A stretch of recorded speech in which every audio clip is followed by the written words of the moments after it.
আসসালামু আলাইকুম। Dreamland builders লিমিটেডের পক্ষ থেকে আপনাদের সকলকে আন্তরিক শুভেচ্ছা ও অভিনন্দন।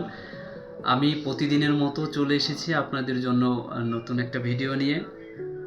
তো আপনাদের অনেকেরই একটা জানার আগ্রহ ছিল, অনেকেই জানতে চেয়েছেন যে খারিজ নামজারি বা মিউটেশন কি আসলে।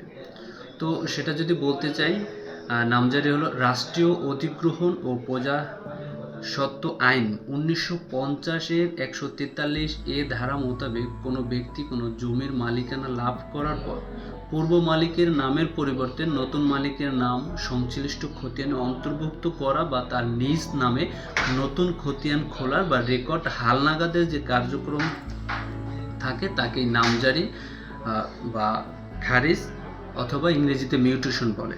তো আপনাদেরকে যদি আরেকটা ব্যাপার বলি যে মিউটেশনের আপনি যে সুবিধাগুলো পেয়ে থাকবেন তার মধ্যে মেইন যদি বলি 9টা সুবিধা আছে। তা হলো যে কোনো সময় জমি বিক্রয় করা যাবে রেজিস্ট্রেশন আইন 1908-এর 52 ধারা এবং সম্পত্তি হস্তান্তর আইন 1882-এর 53C ধারা অনুসারে উত্তরাধিকার ব্যতীত অন্য কোনোভাবে প্রাপ্ত জমির নামজারি খতিয়ান না থাকলে সে জমি বিক্রি করা যায় না। 2. ভূমির মালিকানা হালনাগাদ হবে। 3. ভূমি উন্নয়ন কর আদায় প্রদান করা সহজ হবে। 4. খতিয়ান হালনাগাদ থাকার ফলে জমির কাজের সুবিধা হবে।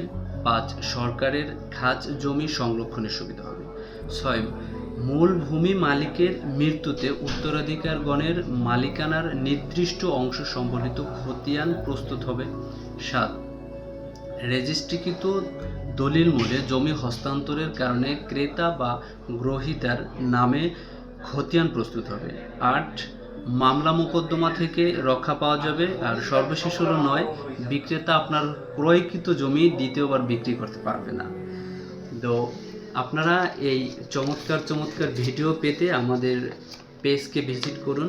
আমাদের Facebook page Dreamland Builders Limited, আমাদের YouTube channel Dreamland Builders Limited, আমাদের ওয়েবসাইট dreamlandbuilders.com। আমাদের এই পেজগুলো লাইক ও ফলো দিয়ে আমাদের সাথে থাকতে পারেন, যাতে করে আমাদের চমৎকার ভিডিওগুলো সকলের আগে পেয়ে যেতে পারেন। তো আজকে এ পর্যন্তই, দেখা হবে পরবর্তী কোনো নতুন ভিডিও নিয়ে। সে পর্যন্ত সকলে ভালো থাকবেন, সুস্থ থাকবেন। আল্লাহ হাফেজ।